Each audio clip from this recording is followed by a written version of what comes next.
اهدنا الصراط المستقيم صراط الذين أنعمت عليهم غير المغضوب عليهم ولا الضالين آمين. وإذ قلتم يا موسى لن نصبر على طعام واحد فادع لنا ربك يخرج لنا مما تنبت الأرض من بقلها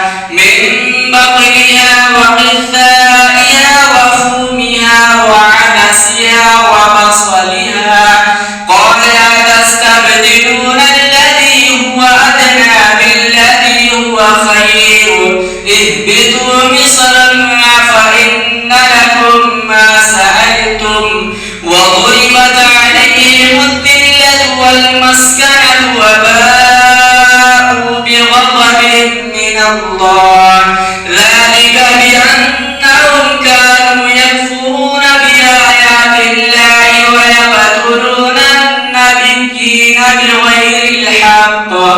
ذلك بما عصوا وكانوا